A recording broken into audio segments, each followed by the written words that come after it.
Joana es antropólogo, ya discúlpenme que tengo aquí el guión, es antropólogo de la Universidad del Cauca, magíster Esquentia en Etnología Convención Etnohistoria de la Universidad de los Andes de Mérida, Venezuela, y actualmente está cursando el doctorado de Etnobiología y Estudios Bioculturales en la Universidad del Cauca.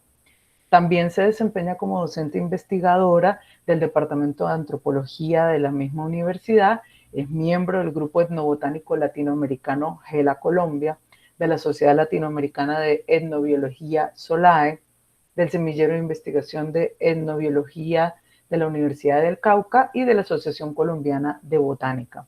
Su trabajo de investigación tiene énfasis en etnobiología, etnobotánica, conocimiento tradicional, uso, manejo y conservación de recursos naturales por comunidades indígenas y campesinas en agroecosistemas tradicionales del suroccidente colombiano. Y el día de hoy, que estoy muy contenta porque está aquí con nosotros, compartirá su trabajo titulado Etnobotánica, Bioculturalidad y Diálogo de Saberes. Esto para nosotros fue muy importante desde el comité del seminario MISCO porque consideramos que el trabajo que están haciendo investigadores como Joana es muy importante también para abordar las problemáticas que nos están aquejando en esta crisis epocal en la que nos encontramos.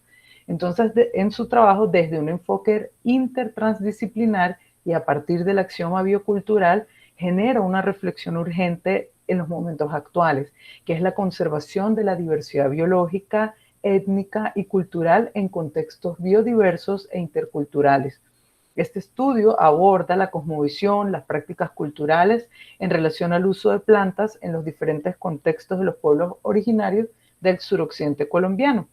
La visión holística de la profesora Joana permite integrar y vincular tanto lo cultural como lo natural. Y bueno, de nuevo, bienvenida, estimada Joana. Para nosotros es un placer y especialmente para mí contar con tu participación en este espacio, así que adelante. Muchísimas gracias, Marisabel, por la presentación, por la invitación a este espacio de formación académica, investigativa, por invitarme pues a compartir un poquito de la experiencia de trabajo que se ha venido desarrollando desde la Universidad del Cauca, especialmente desde el grupo de los botánicos latinoamericanos, Colombia, que pues cuenta desde hace 34 años ya, pues una larga experiencia y la coordinación desde acá de la universidad en la cabeza de la profesora Olga Lucía Sanabria, quien ha como motivado estos procesos de investigación desde las neurociencias, especialmente desde la etnobotánica y actualmente desde los estudios bioculturales y la etnobiología. Entonces, bueno, pues les presento un saludo muy especial a todos los asistentes. Por ahí veo que está Carol, también le mando un saludo muy especial, hace mucho tiempo que no sabía de él y me agradó, me sorprendió muy gratamente pues que cuando Marisabel me comentó que estaba por acá. Igual pues como Marisabel está dentro de mis afectos, dentro de mis amores, vivimos una etapa muy bonita hace unos años cuando hicimos el proceso de formación en la maestría en etnología, convención en etnohistoria de la Universidad de los Andes, en Mérida, Venezuela, y bueno, parte de esa experiencia está referenciada aquí dentro de esta presentación que les voy a compartir.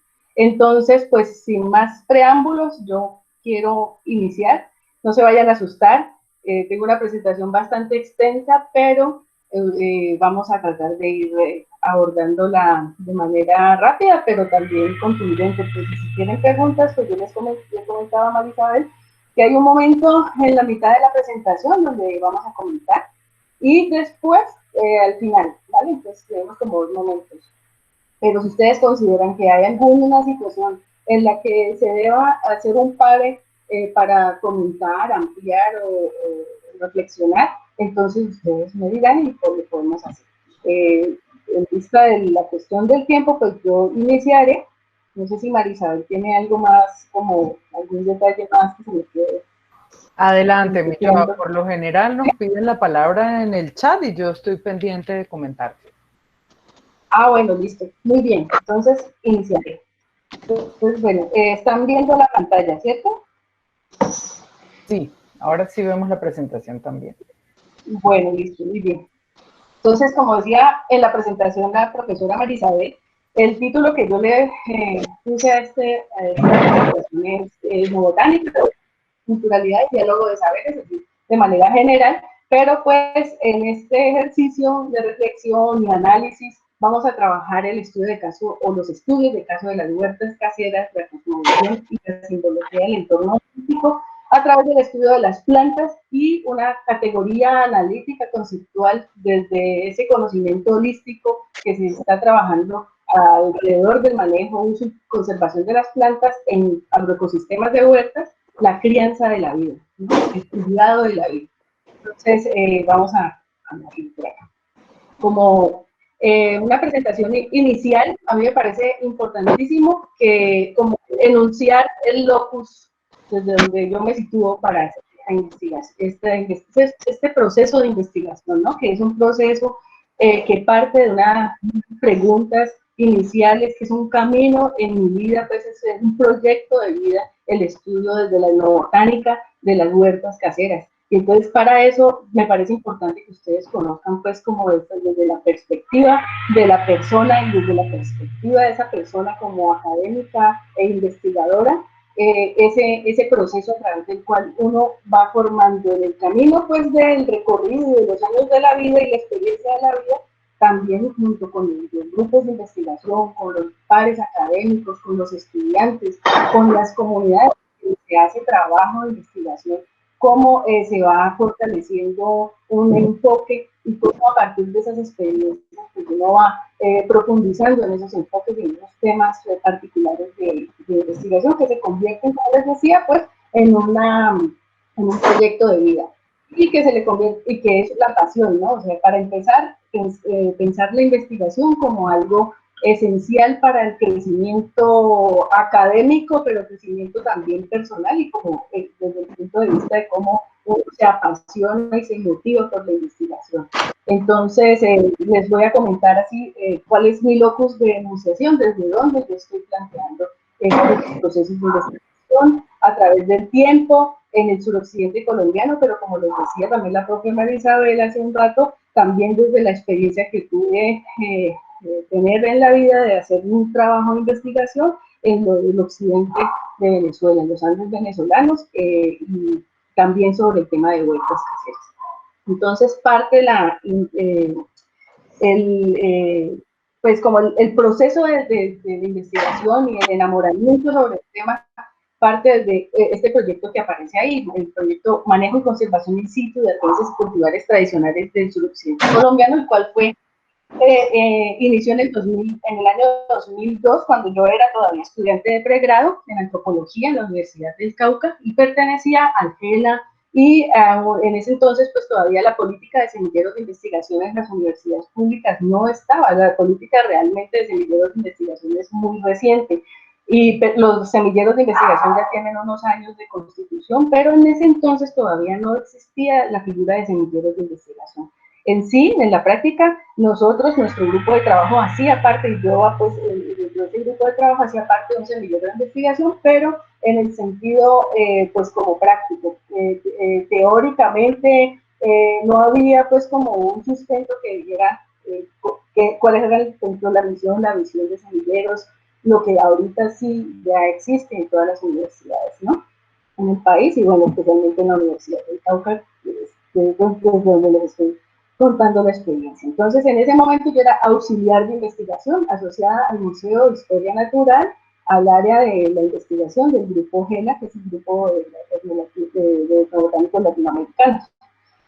Dentro de ese proyecto, pues tuve la oportunidad de participar en este proyecto grandote que abordó todo el suroccidente colombiano. Entonces, aquí están viendo el mapa del suroccidente colombiano con registro de frijol cacha, dice así en el título. ¿Por qué? Porque miren, estas semillas que están viendo acá son las semillas del frijol cacha, que es una especie nativa, un frijol nativo, que tiene su origen en Centroamérica, pero se dispersa por todo baja por todo Centroamérica y baja por toda la cordillera de los Andes, llega hasta Ecuador, Perú, Bolivia, y hay registros hasta Chile del frijol cacha, de esta semilla nativa, que es conservada y mantenida y cuidada por las comunidades locales, tradicionales, ancestrales. Es una semilla ancestral que está asociada no solamente a la alimentación y la salud de estos pueblos andinos, principalmente pues para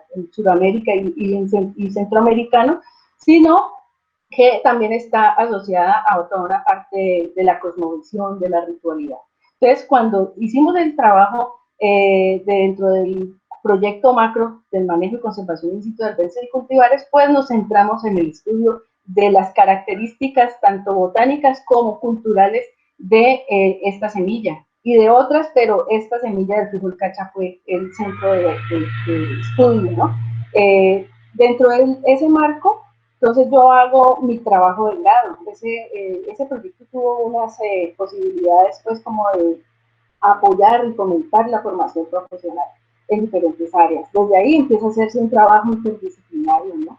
Entonces, dentro del campo de la etnobotánica entendida como el estudio de las interrelaciones que se dan entre el ser humano y las plantas, y que esto se plantea dentro de la teoría, dentro de la definición de Efraín Hernández Xolocotzi, que es como el papá pues de la teorización dentro de México, alrededor del tema de la etnobotánica, que la relación entre las plantas y los pueblos está mediada por la cultura. Es como el clic que hace y que plantea la importancia de la cultura en esa relación que se da entre los pueblos y las plantas, ¿no? Entonces, que se dan diferentes espacios, en diferentes ambientes, en diferentes tiempos a través de la historia, pero la cultura es como lo que une ahí esa relación. Entonces, la etnobotánica entendida como desde ese punto de vista. En ese proyecto trabajamos el tema de las arbences y cultivares, que son las plantas que se encuentran en zonas rurales, por ejemplo, en caminos, plantas que de pronto la gente tiene como hierbas, pero que las usa de alguna manera, o las tiene como monte. Dice, no, la matica está allá en el monte, pero la usa de alguna manera, la incluye dentro de su dieta, la incluye dentro de la cocina o dentro de las prácticas terapéuticas también es incluida. Entonces, en ese sentido, pues, tienen un valor importante de uso y también conservan un conocimiento importante de la gente. Así no estén cultivadas realmente, y vemos que muchas de las plantas que consumimos todavía no están en un proceso, no están domesticadas, son mantenidas, fomentadas, reservadas, guardadas en los espacios pues del monte, de la chagra, de la parcela, de la huerta casera, pero pues como un proceso intensivo pues de domesticación, que son pocas realmente. Así está el frijol cacha. El frijol cacha se consigue o se encuentra en los diferentes lugares de los caminos, cerca de las montañas, cerca donde hay fuentes hídricas, pero también circula entre esas zonas de monte hacia las zonas de los entornos domésticos, es decir, las huertas caseras. Entonces ahí, ahí en ese estudio revisamos la importancia de esta planta, y a raíz de esta investigación, pues yo encuentro que realmente la situación, si queremos ver desde el punto de vista antropológico y cultural y desde la cosmovisión, las relaciones que se estudian desde la etnobotánica, tendríamos que ver un poquito más allá de la planta, más allá del frijol cacha, en este caso. Entonces, cuando yo me pongo a ver un poquito más allá del frijol cacha, empezamos a encontrar pues que hay que ver es en la huerta, que es donde está un reservorio de semillas, donde se mantienen, donde se conservan una serie de semillas reservadas y que circulan entre esos diferentes espacios que conforman el territorio, que vinculan el territorio y que además culturalmente pues forman identidad para estos pueblos, ¿no? Son elementos identitarios. Entonces, de esa manera, dentro de este marco del proyecto grandote que les digo, el proyecto de manejo y conservación de in situ de arbences y cultivares, trabajamos en el suroccidente colombiano, en los departamentos de Cauca, aquí está Cauca, Nariño y Putumayo, esta parte. Pero entonces aquí ustedes ven unos puntos marcados en el mapa donde se trabajó especialmente. En el Cauca trabajamos la zona de Silvia, Totoro y Caldono, que está en el centro oriente, y nororiente del departamento del Cauca. En Pasto trabajamos con la circunvalar del volcán Galeras, y posteriormente en Putumayo trabajamos en la parte alta del Putumayo, ¿no? En la parte del valle de Sibundoy, con diferentes grupos étnicos, con diferentes poblaciones, campesinos e indígenas. En el Cauca trabajamos con los pueblos Nasa, Misak, Quixú, o el pueblo de Quisgó, que se autodenominan así, Quixú, Totoroes. Para Pasto trabajamos con población Quillacinga, cercana al volcán Galeras, y en todas las poblaciones, municipios que están en un sector que se denomina la circunvalar del volcán Galeras. Son poblaciones en su mayoría que se autodenominan, autodescriben, autoidentifican como mestizos, como campesinos, pero vemos que en su acervo cultural conservan muchísima relación pues con las cosmovisiones, las prácticas y las formas de pensamiento de los pueblos indígenas ancestrales. Y en la zona alta del Putumayo trabajamos en el Valle de Sibundoy con el pueblo Inga y con el pueblo Kamsá. De resultado de este trabajo, pues hay varios elementos, entre ellos uno muy importante que es dentro de ese diálogo de saberes, dentro de ese proceso de investigación, dentro de esa construcción, trabajos en escuelas, en colegios, con los niños principalmente, y pensando en ellos, hicimos esta publicación que es una cartilla que se denomina así: conozcamos y valoremos el tejo cacha, recurso vegetal, sustento de vida, y entonces tiene el objetivo de que la gente, como a nivel de cartilla, maneje y conozca un poco más esa cultura que se mueve alrededor del conocimiento de la planta de Quijocacha.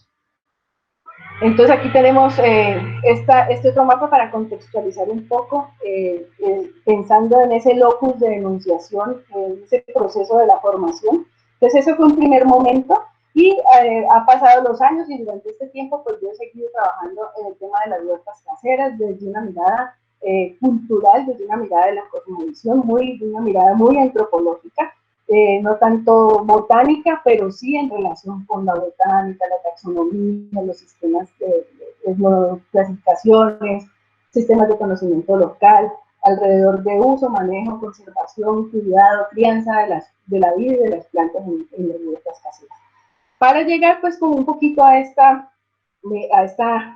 momento pues en el que yo me encuentro actualmente, y es el estudio que estoy realizando en la investigación para el doctorado, mi investigación doctoral sobre las huertas caseras y la bioculturalidad, desde una perspectiva del estudio de las cosmovisiones y conocimientos asociados al sostenimiento de la agrobiodiversidad en zonas indígenas del departamento del Cauca. Cuando hablamos de zonas indígenas del departamento del Cauca, les quiero contar que estoy trabajando en estos 4 municipios: Caldono, Silvia, Totoró y Puracé. Entonces acá en el resguardo de Puracé, resguardo de Totoró, en Silvia tenemos avances de trabajo en Quisgó y en Guambía, y en Caldono en el resguardo de Pueblo Nuevo. Bueno, eso como un contexto así muy general, para que ustedes ubiquen desde dónde parte un poco esa iniciativa y ese amor y esa pasión y ese enamoramiento del tema de las huertas caseras desde mi práctica, desde mi quehacer investigativo. Entonces, bueno, y comentarles antes de esto, pues ahí como en la mitad está el proceso de la maestría. Dentro de la maestría yo trabajé la agricultura doméstica en el pueblo Guasábara. Esto está en el estado Mérida, en Sucre, con el pueblo de Lagunillas, ¿no? Y trabajé las huertas caseras desde la cosmovisión y el pensamiento asociado a la agricultura doméstica. Es un estudio muy relativo pues a los otros que ya he hecho. ¿Por qué? Porque la idea mía es a futuro, dentro de algún tiempo, poder hacer la sistematización de toda esa experiencia y poder hacer un estudio comparativo de huertas caseras para los Andes septentrionales. Entonces, tendría así pues unos elementos importantes que van a contribuir hacia un conocimiento de estas huertas, estos agroecosistemas de huertas caseras para los Andes septentrionales y su importancia en todos los momentos de la historia, pero especialmente también, como lo mencionaba la propia Marisabel en su presentación, en momentos de crisis como la que estamos viviendo actualmente, ¿no? Que ha hecho el tema de la pandemia por COVID-19 ha hecho que volteemos la mirada y nos fijemos más en esos mecanismos de autonomía, de autosuficiencia, de las posibilidades que tenemos para como superar estas crisis y cómo nosotros a partir del cultivo, del conocimiento, del cultivo, del manejo, de la crianza de plantas podemos de alguna manera pues como ir superando ciertas crisis a nivel de político, a nivel de autonomía, de autosuficiencia y de conservación de la cultura, ¿no? Bueno, entonces ese es como el contexto general. Dentro del título de la ponencia hemos incluido el tema de ¿cómo es? Etnobotánica, bioculturalidad y diálogo de saberes desde la perspectiva de la simbología, la cosmovisión asociada al entorno doméstico, el cultivo y manejo de las plantas en las huertas caseras. Desde ahí, entonces, como una base general, y esto lo voy a pasar rápido para que nos alcance el tiempo, es algunos planteamientos que nos dan diferentes autores, pero quiero tener como referencia a Edgar Morán, sobre un texto que es súper cortico, pero súper sustancioso, que se lo recomiendo, que es La Unidualidad del Hombre, seguramente ustedes ya lo conocen, donde habla sobre esta relación naturaleza y cultura, cómo se construye y cómo se deconstruye también esa relación naturaleza y cultura, ¿no? En donde él plantea la individualidad humana. Esto como unos pasos previos a eso que actualmente se ha venido trabajando, que pues, se trabaja y se está fortaleciendo y que se ha venido trabajando pues, a partir de hace unos 20, 25 años fuertemente, pero que en los últimos años ha tenido mucha relevancia y es el axioma biocultural. Pero desde ese momento, desde el 97 y antes, se puede decir que años previos, en el 85, ya este autor ha venido trabajando y ha venido hablando sobre la individualidad del ser humano, donde se plantea esa relación, se plantea que nosotros los seres humanos somos seres bioculturales. Con respecto al tema, entre esa división existente, esa excisión que se hace desde un conocimiento occidental, desde el conocimiento que plantea la ciencia moderna, la ciencia positivista, el pensamiento occidental, donde la naturaleza se plantea como separada de la cultura, ¿no es cierto? Entonces, desde estos planteamientos se dice que no, hay una unidad humana y que nosotros los seres humanos no somos ni 50% naturales y 50% culturales, sino que somos seres biológicos y culturales al mismo tiempo.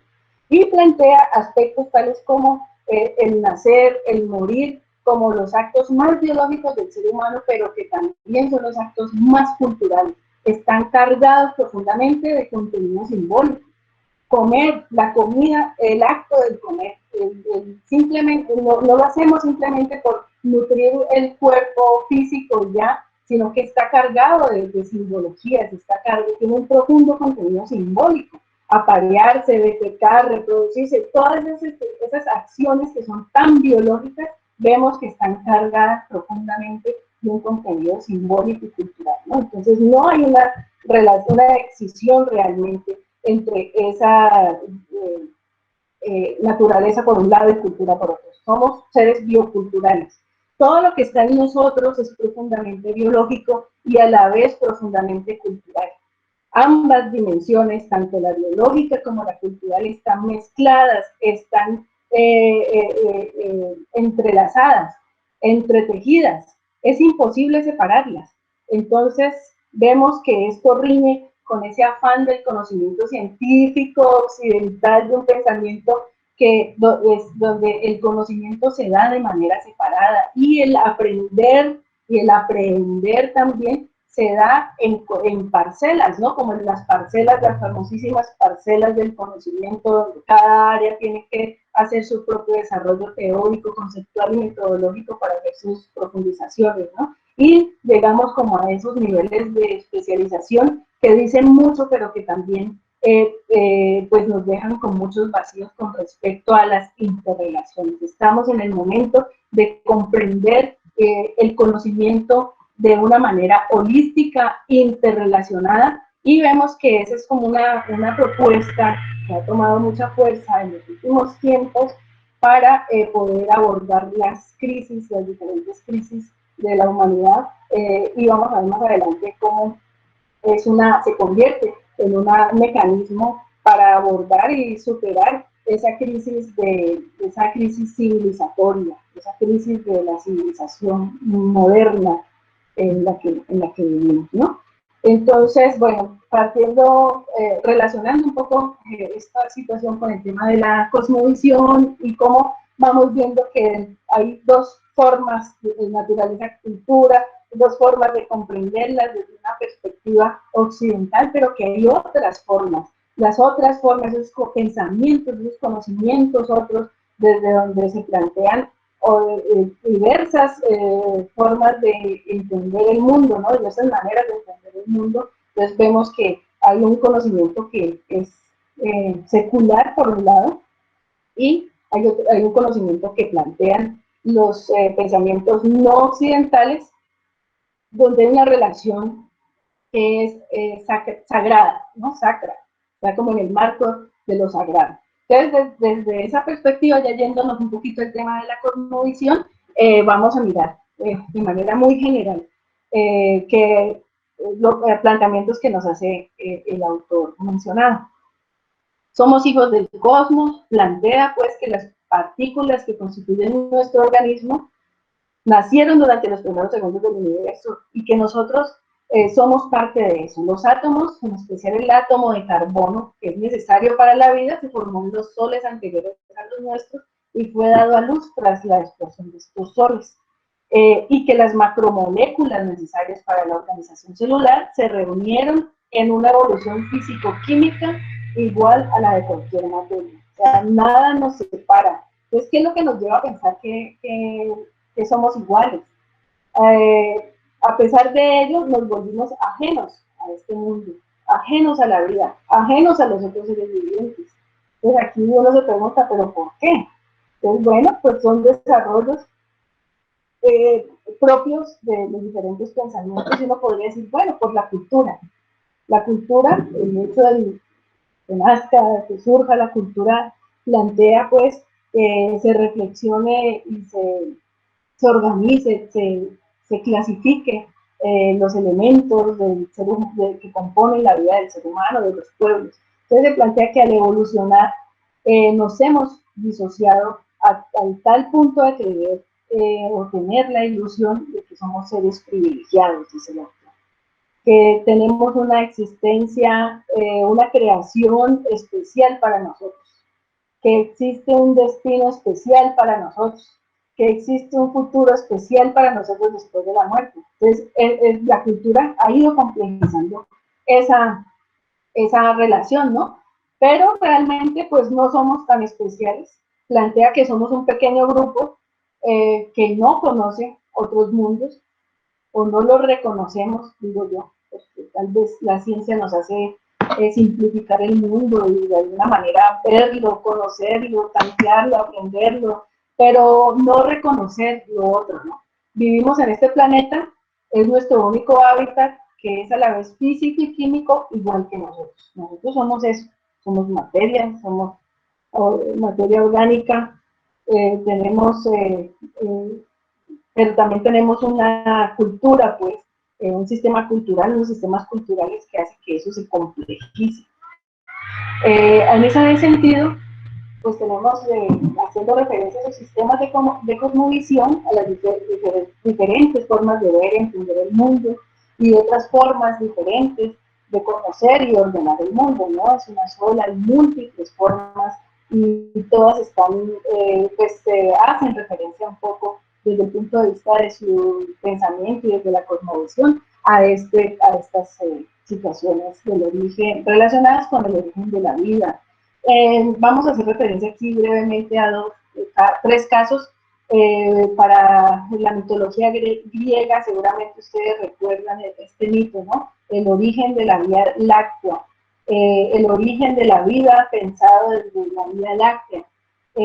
También tenemos, bueno, que es la leche derramada que hace que se forme la Vía Láctea. Pero también tenemos en la cosmovisión de los mayas la Vía Láctea como una fuente importante en la relación con el origen de la vida. Pero también tenemos para los pueblos andinos de nuestra Abya Yala, pues también tenemos, por ejemplo, para Venezuela, para los Andes venezolanos, está también el mito de origen de la vida en la Vía Láctea, y a través de un mito que plantean los indígenas del occidente de Venezuela, muchos pueblos indígenas del occidente de Venezuela, donde se habla de esa mancha blanca que es de donde caen unos seres que son los primeros seres humanos que llegan a poblar y a dar la cultura, a otorgar la cultura a los habitantes de los Andes venezolanos. Entonces,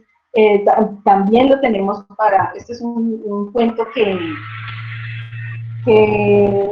recopiló en una serie de cuentos la profesora Jacqueline Clark de diseño, quien fue, pues, a quien le tengo mucho cariño y respeto, y fue mi directora de trabajo de grado en la maestría.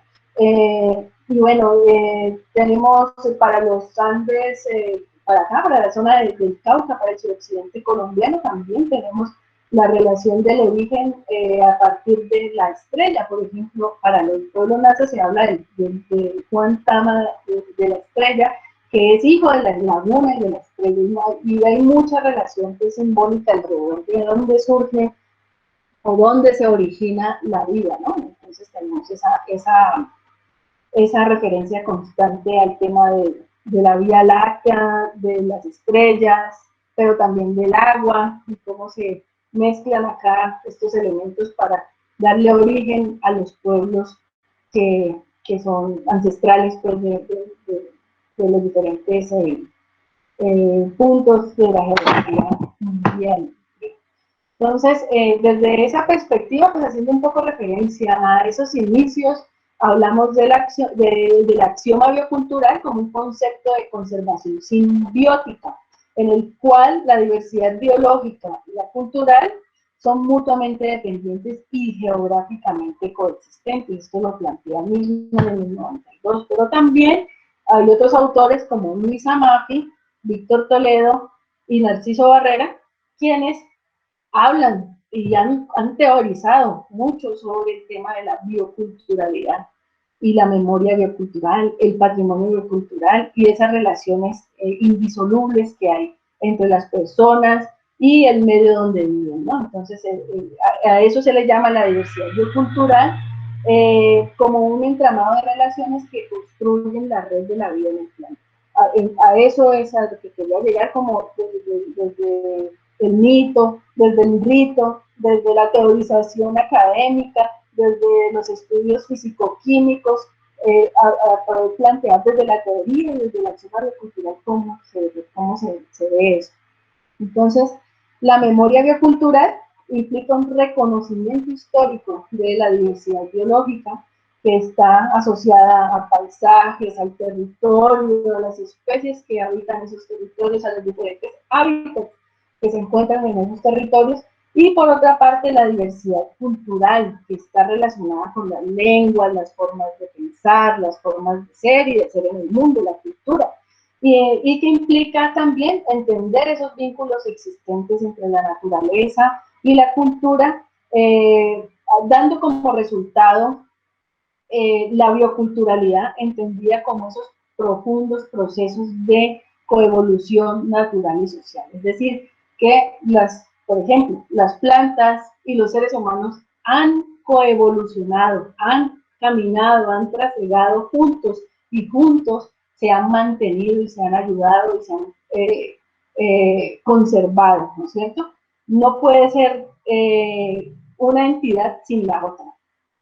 Así, pues, podemos entender el tema de la domesticación de plantas, ¿no? El proceso de domesticación de plantas, igual que los animales, es un proceso de coexistencia, es un proceso de vínculo, casi que de hermandad, de andar de la mano durante muchos años, durante mucho tiempo, durante cientos de años, miles de años, para poder crear a esa planta. Por ejemplo, el maíz, ¿no es cierto?, que lo tenemos tan presente para nuestros pueblos originarios, como una planta que fue moldeada y modelada por el ser humano para su hasta tener pues, lo que encontramos actualmente como el maíz, una planta que tiene sus tiempos muy fijos, muy determinados. La gente le conoce muy bien todos sus procesos de vida, desde el momento en que se conserva, se guarda la semilla para ser sembrada posteriormente, todo ese proceso. Entonces, como el hombre o el ser humano crea y cría a ese maíz, y también como el maíz que cría al ser humano en una relación de coexistencia, en una relación de vínculo. Bueno, entonces vamos a hacer referencia un poquito a eso que es la memoria biocultural. Entonces, según los autores que les comentaba anteriormente, Toledo y Barrera, principalmente en un libro que habla sobre eso, precisamente la memoria biocultural, plantean pues que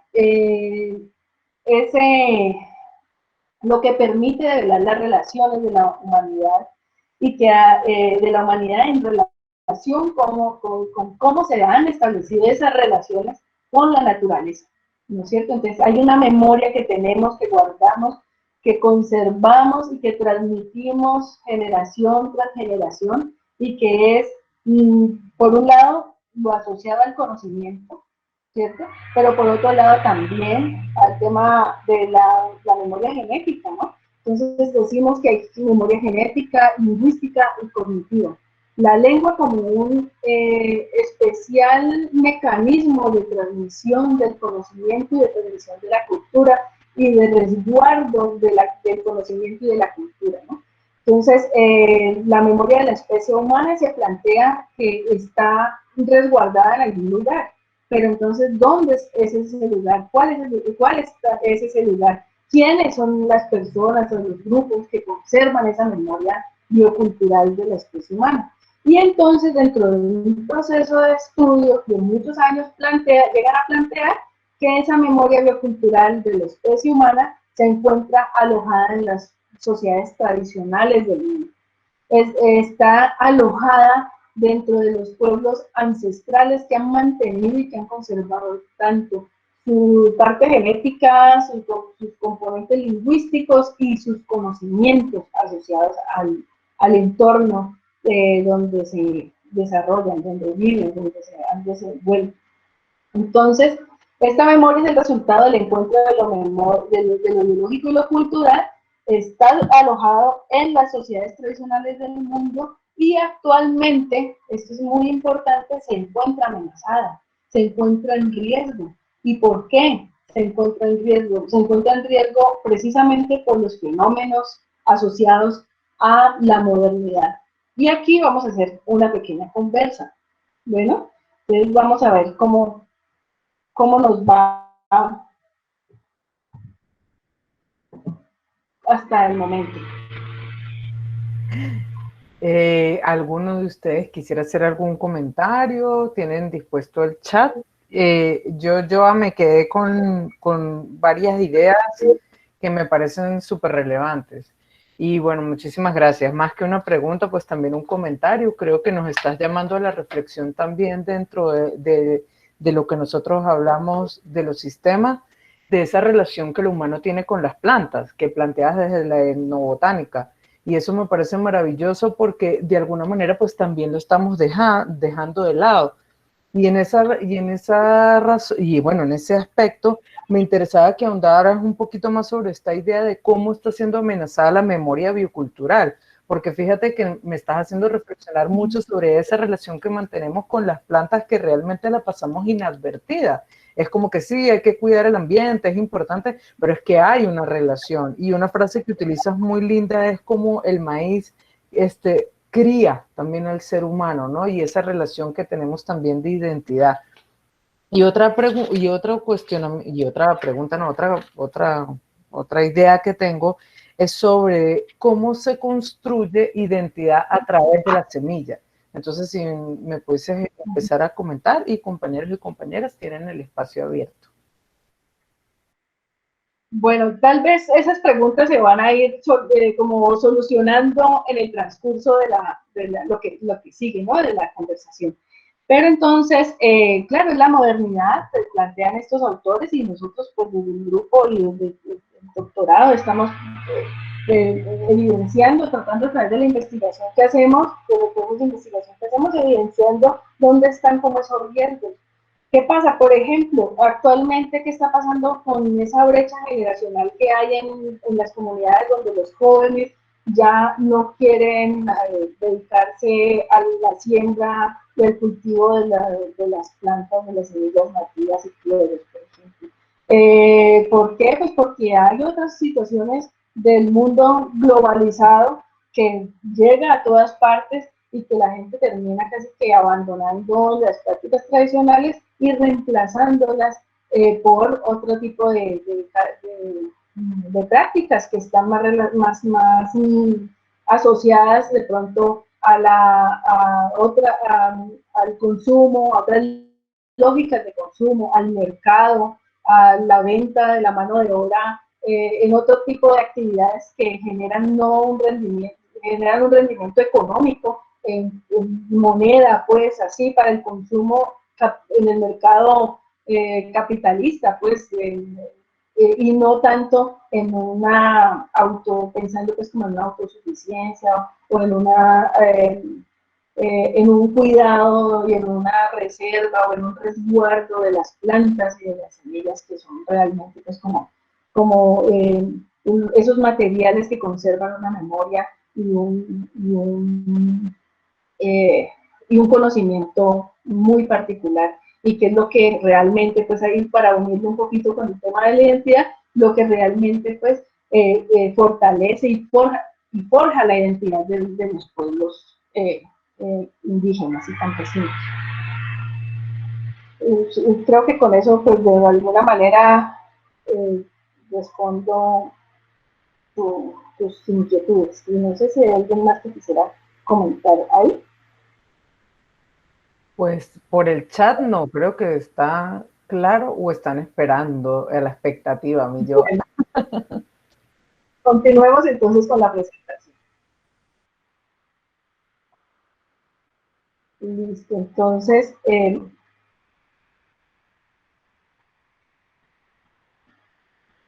a eso me refería con esta última parte, ¿no? Se encuentra en riesgo por los fenómenos de la modernidad, que son múltiples, ¿no? La conectividad simplemente a través del Internet.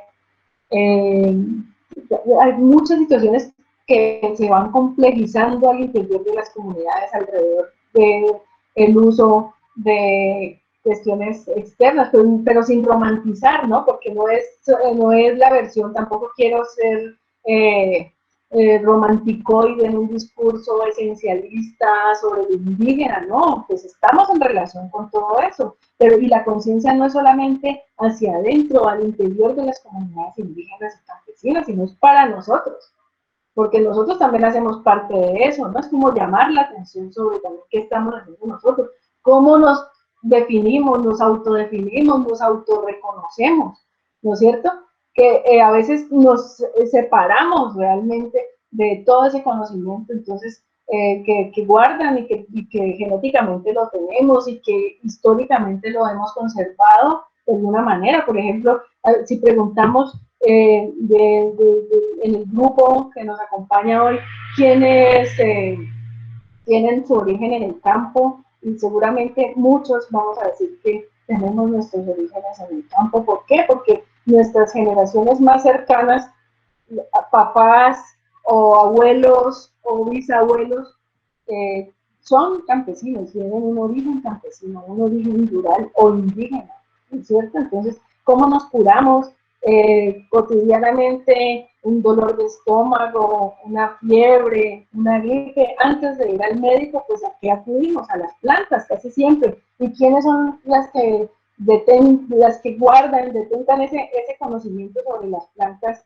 para las curaciones caseras en nuestra casa, en nuestro contexto cotidiano? La mamá o la abuela casi siempre dicen, tómese una agüita de manzanilla, que esa le sirve para el dolor de estómago. Tómese una agüita de caléndula, que esa le sirve para el dolor gástrico, si tiene gastritis. Tómese una agüita de para tal cosa. Entonces, hay eso, esas relaciones están vigentes, las hacemos cotidianas, pero no somos conscientes en muchos casos de eso.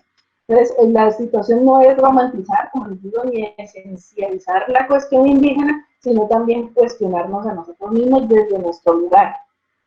Bueno, se plantea que desde esta perspectiva de la memoria biocultural, se plantea que es necesario reconocer que en las sabidurías milenarias es donde se pueden encontrar las estrategias para remontar la crisis ecológica y social desencadenada por la revolución industrial, la obsesión mercantil y el pensamiento racionalista, ¿no? Esa es la crítica fuerte que está alrededor del tema de lo cultural y cómo surge como una alternativa a esas crisis, a esos momentos de crisis que cada vez son más importantes, que se hacen más evidentes, el cambio climático, por ejemplo, situaciones que hacen que la gente, las pandemias, las enfermedades a causa de la alimentación, ¿no? La dependencia al mercado para obtener los productos para la alimentación y que finalmente terminan siendo como terminan viendo como un detrimento de la salud humana, ¿no es cierto? Entonces que nos vuelven también como dependientes también del sistema médico, de las farmacéuticas. Entonces es como develar cómo se encadenan todas esas situaciones y cómo esa memoria biocultural permite de alguna manera reconocer las sabidurías, en las sabidurías milenarias esos mecanismos a través de los cuales podríamos nosotros remontar esa crisis.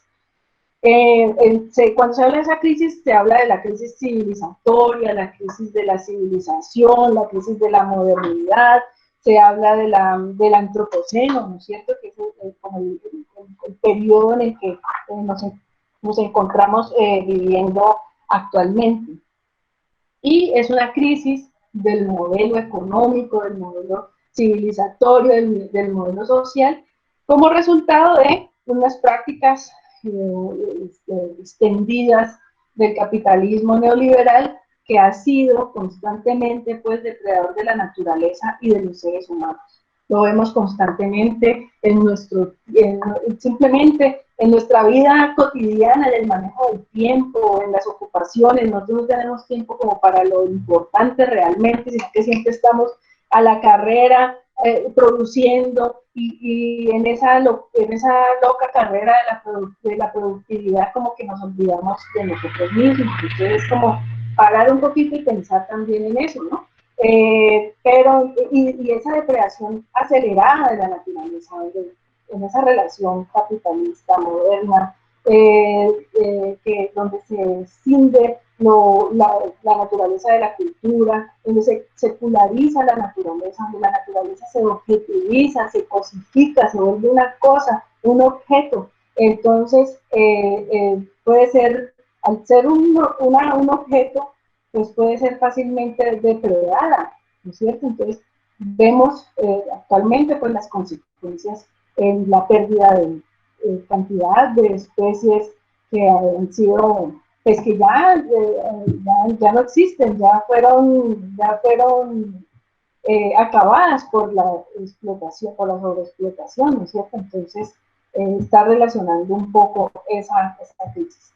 Dentro de esos esas prácticas tenemos, por ejemplo, la cuestión extractivista de pensar a la naturaleza como objeto para suplir las necesidades humanas solamente, ¿cierto? Sin pensar en los animales, sin pensar en otros elementos, los microorganismos de los suelos, sin pensar en otros seres que están ahí y que coexisten y conviven y se necesitan, pensando en un pensamiento que es homogeneizante, ¿no es cierto?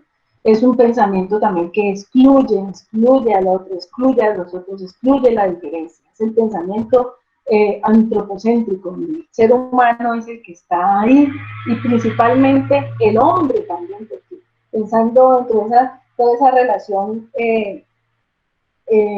del género y esto, pues también es una cuestión también un poco desde la perspectiva del hombre, donde se excluye también a la diversidad, otras formas de ser en el mundo. Entonces, siguiendo con esa pregunta de qué es la memoria biocultural, encontramos pues a los seres humanos como seres biológicos, seres sociales, con vínculos societarios, con vínculos con la naturaleza, dependemos de ella para vivir, ¿no? Y la diversidad como una manifestación de esa relación sociedad-naturaleza. La diversidad, recuerden, tanto genética como o biológica, como cultural y lingüística y cognitiva, ¿no? Y vemos esto como un continuum. Entonces, aquí ya nos vamos metiendo un poquito, pues, como a la cuestión de la web, como un continuum en términos genéticos, paisajísticos, del territorio, del manejo, de los manejos agrícolas, pero también cultural, desde la lingüística, desde la cognición, desde las prácticas propias de cada pueblo. Entonces, dentro del tema de la diversidad biocultural tenemos esa relación estrecha entre estos tipos de diversidad biológica, genética, lingüística, cognitiva, agrícola, y todo esto conformando un complejo biocultural. Pensando un poquito en esa situación de la homogenización de la agricultura, por ejemplo, vemos este planteamiento que me parece importante mencionar para irlo allegando un poco al tema de la agricultura. Entonces, tenemos que solo unas 150 especies de plantas se están cultivando en el mundo y la humanidad depende principalmente de no más de 12 de ellas. Sin embargo, las variedades de plantas de hoy en día se basan en miles de años de mejora tradicional. Los agricultores de todo el mundo han adaptado sus variedades a las condiciones climáticas y de suelo locales, reduciendo las pérdidas por plagas, mejorando el rendimiento. Han intercambiado sus conocimientos y conservado las variedades silvestres de los cultivos con el fin de volver a características especiales que pueden ayudar a hacer frente a las situaciones de estrés bióticas, abióticas específicas. Una reflexión alrededor de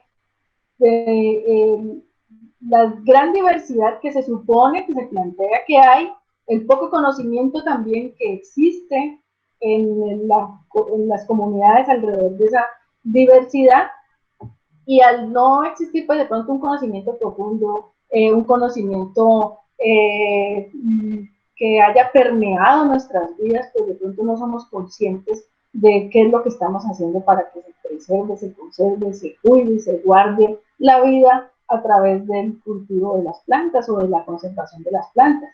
Entonces tenemos varios trabajos, entre ellos uno que es fundamental, que es el de Vavilov, sobre los centros de origen y diversificación genética de plantas.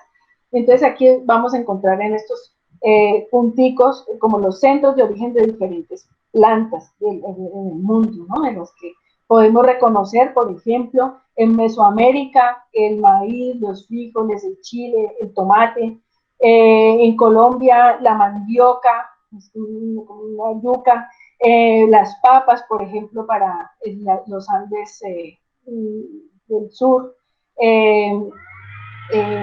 por ejemplo, acá para la zona de Abisinia tenemos la cebada, el trigo, mico, en el Mediterráneo la avena, a ver qué otros, el trigo en el sureste asiático, el arroz en Birmania, Y bueno, y para el sureste asiático, el plátano, la yuca, el ñame, la caña de azúcar, en sí. Y comentar, pues, que tenemos esos grandes centros de origen de plantas y que hay una cantidad de plantas que no, pues que consumimos, como les decía, no están domesticadas como tal, no todas. El maíz tiene su proceso de 9.000 años para Centroamérica de domesticación, ¿no? Por ejemplo, pero hay unas que consumimos que no están domesticadas, entonces que dependemos, hacer aquí como el llamado de atención sobre de esa situación, ¿no? Que dependemos de 12 realmente, de 12 a 20 plantas para la alimentación, es decir, que la alimentación mundial en sí se fundamenta en esas plantas, en el cultivo de esas plantas, que son el arroz, la batata, la caña de azúcar, el haba, el maíz, el mijo, la papa, el plátano, el sorgo, el trigo, la yuca. Bueno, hay otras que no son propiamente para la alimentación, pero que sí cumplen pues algunos aspectos en términos de la salud también, ¿no? Entonces, como hacer conciencia de eso, y hay otras, muchas cereales, por ejemplo, en los Andes venezolanos, en los Andes colombianos, en Ecuador, que hay, por ejemplo, una gran variedad de papas que son nativas, una gran variedad de cereales, por ejemplo, como la quinoa, ¿no es cierto? Que hacen parte fundamental de las dietas locales, de las dietas de los pueblos ancestrales y que se conservan. Y la cuestión es que al decir que si se pierde la cultura o si se perdería el conocimiento asociado a estas plantas que tal vez no son muy conocidas en el mundo, pero que sí le dan un sustento fundamental a la alimentación de estas poblaciones locales. Y viceversa, ¿no? Si se pierde la semilla, se pierde el conocimiento alrededor de ella. Entonces es como esa relación. De la misma forma, pues sucede con el tema de los animales, muchas especies animales y los centros de domesticación. De esto se encarga una de las áreas de la etnociencia que se denomina etnozoología, ¿no? De estudiar pues como este tipo de temas. Desde el punto de vista en relación con las culturas y las lenguas, vamos a ver ese traslape que hay entre los centros de origen, los centros donde se conservan esas diferentes variedades de plantas y que son como el sustento de la agricultura y de la alimentación del mundo, y las culturas que están sustentando, las que están manteniéndolas. Entonces vemos, mire, que aquí está el trópico, ¿no?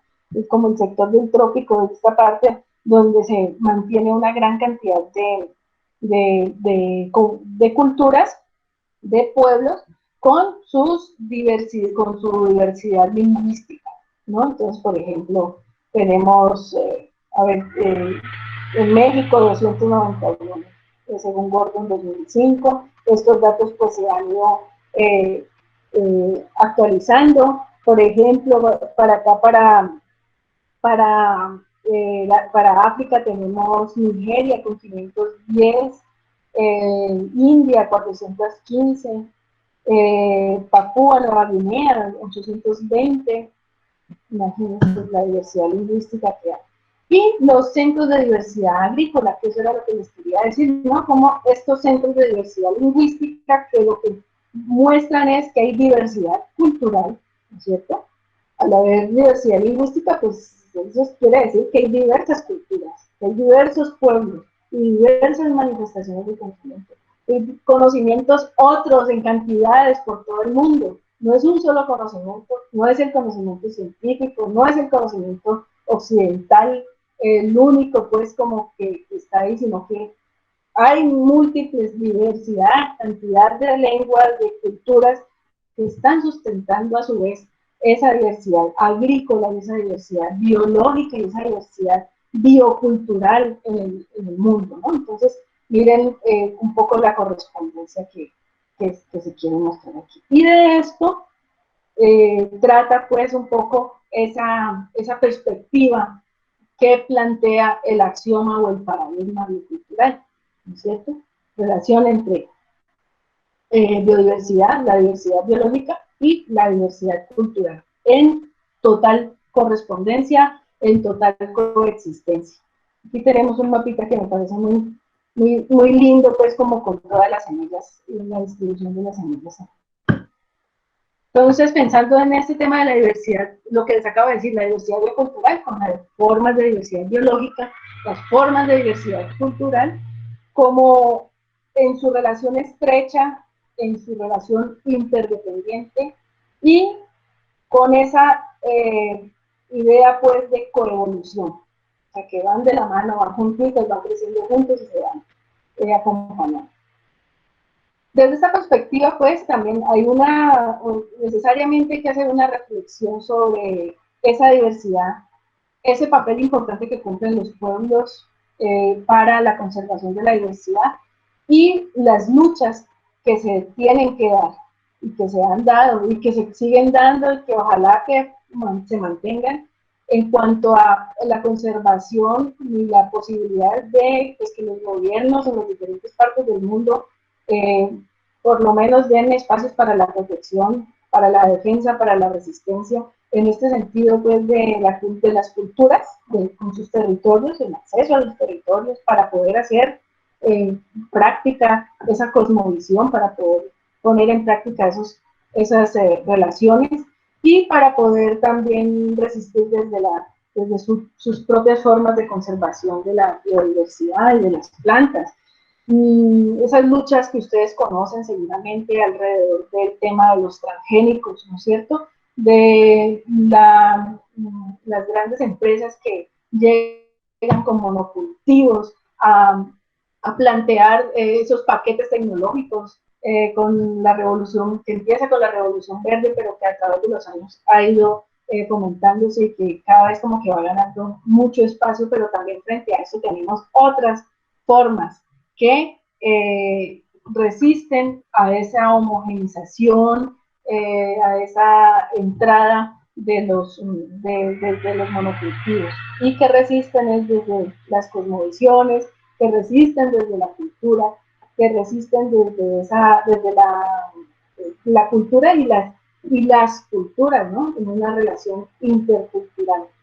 Entonces, bueno, desde ahí quería pasar a el tema de algunos estudios de caso que nos plantean esa relación naturaleza-cultura, esa cosmovisión o esas cosmovisiones, y como lo plantean varios autores, entre ellos Toledo, Barrera, Porch, pero también otros compañeros colombianos, que habla de las culturalezas, como un planteamiento epistemológico, pero ontológico también, alrededor de esa relación entre naturaleza y cultura como una sola cosa. Entonces, desde la cosmovisión, pues hay múltiples definiciones de cosmovisión, pero básicamente hace referencia al sistema de creencias, valores y conocimientos que tienen los pueblos sobre su universo, las ideas que tienen los pueblos y los individuos alrededor del mundo, cómo ven su mundo. Eso sería pues como la definición.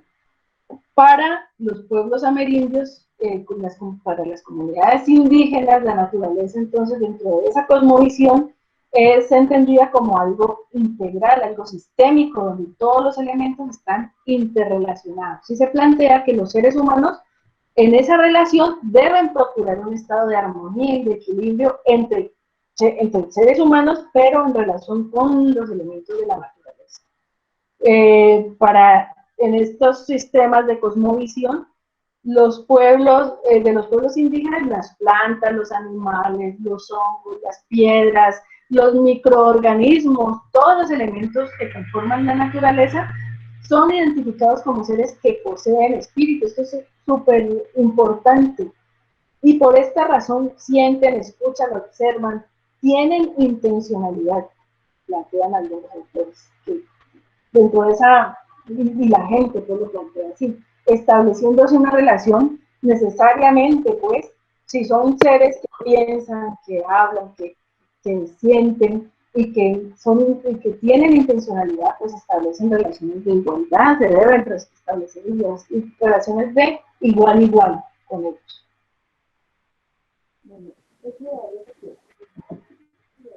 ¿Sí? Marlicita, no, yo, tranquila, hay un micrófono abierto. Ah, bueno. Bueno, entonces continuamos.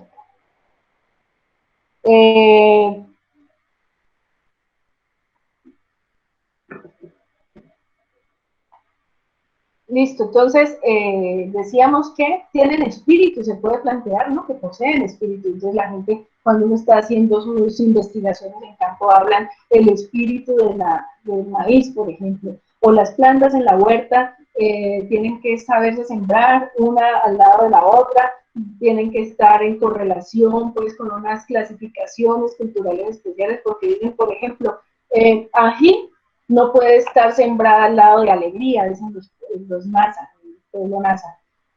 ¿Por qué? Porque alegría es una planta fresca y ají es una planta que es más fuerte y pelea con alegría. Y entonces, si pelea, pues una de las dos se muere, la más suave, ¿no? La que tiene como un carácter, una personalidad más suave. Entonces, hay una relación al interior de la huerta, donde se ven ese carácter, se tiene en cuenta ese carácter de las plantas para poder establecer así una estructura dentro de los elementos que están conformando esa huerta. Entonces, para poder entender eso, desde la parte metodológica nosotros trabajamos estas unidades, que son los cosmogramas. Los cosmogramas como representaciones gráficas que describen un poco, permiten acercarse de alguna manera a la visión del cosmos que tiene cada pueblo, es decir, la forma particular que tienen de percibir, de comprender, de concebir y de explicar el mundo en el que viven. Entonces, en ese sentido, pues decimos que los cosmogramas reflejan el conocimiento ancestral que es manejado por las comunidades y que es transmitido a través de generaciones, a través de diferentes estrategias culturales, tales como la tradición oral, que es otro aspecto fundamental, las prácticas agrícolas y los aspectos simbólicos asociados a la valoración de la naturaleza, la valoración social de la naturaleza, la valoración pensando en esa naturaleza como otros seres, igual, tener una relación igual con otros seres humanos, en una relación humana. Entonces, esto es básicamente que queríamos mostrarles pues cómo trabajamos un poco el tema de los cronogramas,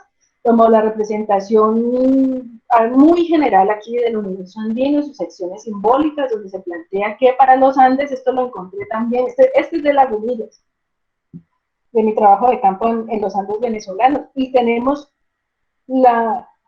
en términos de la estructura, los mismos principios. Por eso cuando yo hablo de los Andes, hablo como los Andes como un camino, como un conector, como un imán.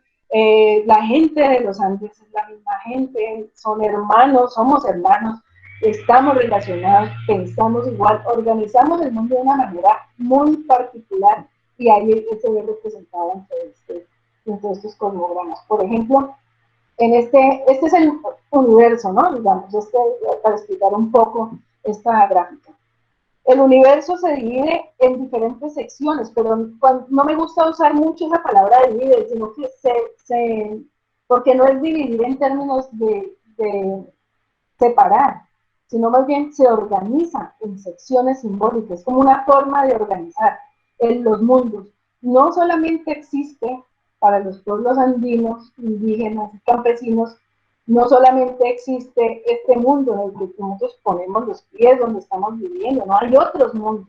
Entonces se habla de este mundo que es el que está aquí en la mitad, en el centro, donde nosotros los seres vivos actuales estamos compartiendo, pero también hay un mundo de arriba donde hay otros seres, otros espíritus, pero también hay un mundo de abajo que existen otros seres y otros espíritus que están en constante comunicación, estos tres mundos, pero también se organizan en secciones simbólicas entre izquierda y derecha. Entonces ustedes han seguramente oído hablar que a la izquierda está la luna, o que está lo frío, y que a la derecha está lo caliente, o están las plantas calientes, o está el sol, por ejemplo, que a la izquierda está lo femenino, todas las fuerzas femeninas, y que al lado derecho están las fuerzas masculinas, y así cada pueblo, dentro de su propia cosmovisión y desde su propia vivencia y experiencia, ha organizado ese conocimiento. Por ejemplo, para el pueblo Nasa, tenemos este esquema de un cosmograma que fue realizado por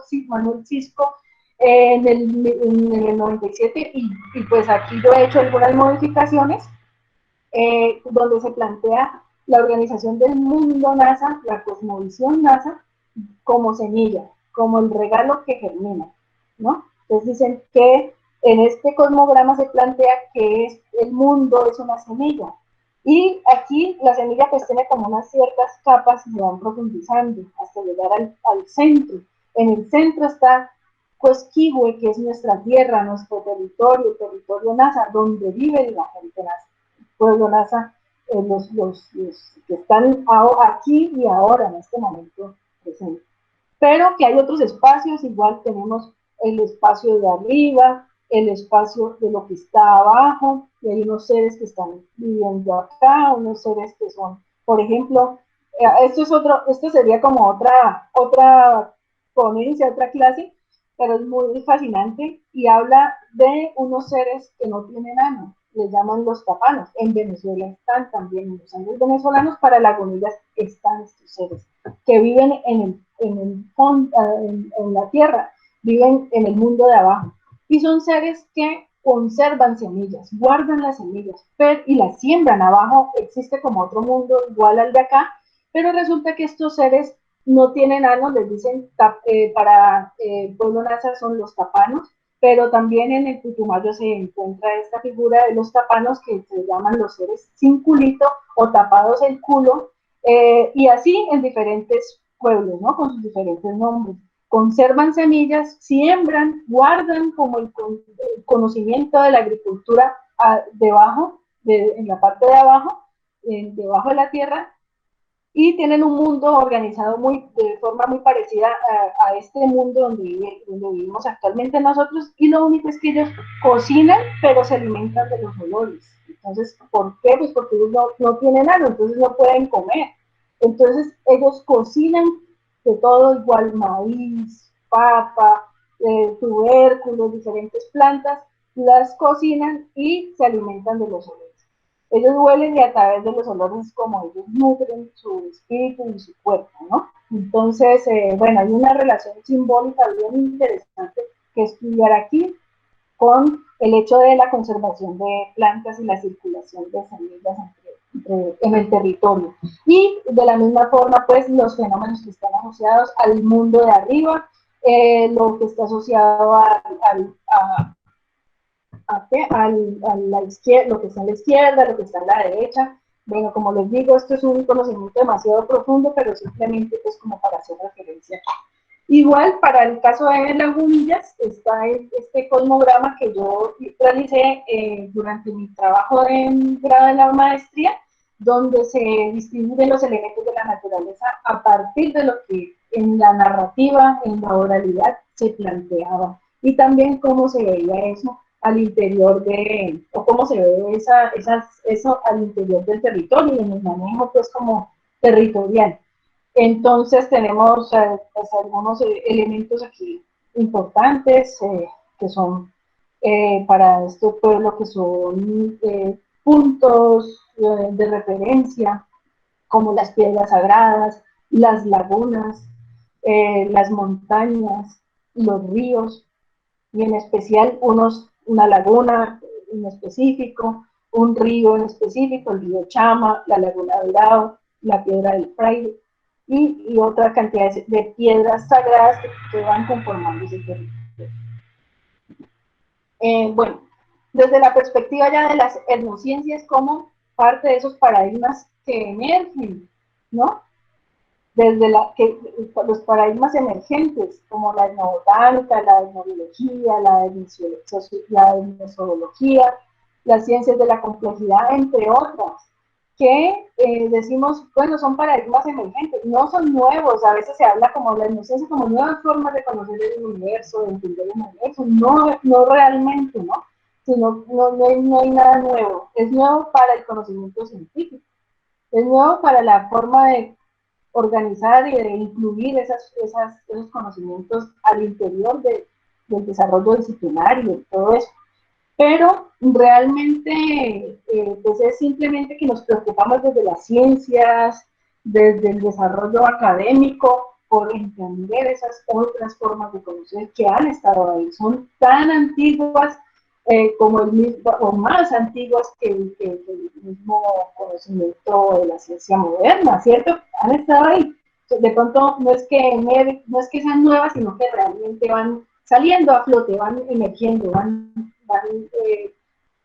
planteándose así. Entonces aquí tenemos nuevamente traje acá esta misma diapositiva que habíamos visto hace un rato para recordar esa crisis civilizatoria del modelo económico, civilizatorio, social, de las relaciones, donde en contraposición con la diversidad tenemos aspectos tales como este, la homogenización, ¿no? Entonces, por un lado tenemos la heterogeneidad, por un lado, que es de los policultivos, de las huertas caseras, donde hay mucha variedad, ¿no es cierto?, en pequeños espacios de terreno, en relación con, o en comparación más bien con los monocultivos, los grandes monocultivos, por ejemplo, de soya, de maíz, de caña de azúcar, donde son muchas extensiones, grandes extensiones de tierra para un solo cultivo. El profesor Narciso Barrera plantea de esta manera, sino como los monocultivos como los espacios donde se siembra mucho de mucho de poco, y por otro lado esos monocultivos los policultivos donde se siembra poco de mucho, o sea, mucha variedad, mucha diversidad. Nuevamente, pues, para hacer referencia principalmente aquí a esta relación que es de homogenización en los monocultivos. Desde la perspectiva de la etnobotánica y las huertas caseras, tenemos el enfoque de la acción y la práctica, la huerta de conocer, las huertas caseras como reservorios de conocimiento, de marcadores de identidad cultural. Eso ya vamos como nos centrando al conocimiento de las huertas y de esa diversidad, esa biodiversidad, o también esa agrobiodiversidad que se conserva en estos espacios, donde pues sobresalen las prácticas que son ancestrales, propias de unos conocimientos, propias de unas cosmovisiones, que están relacionando no solamente el manejo de las plantas, sino también las relaciones con el territorio y las relaciones con las demás comunidades, las relaciones de intercambio, de colaboración, de reciprocidad.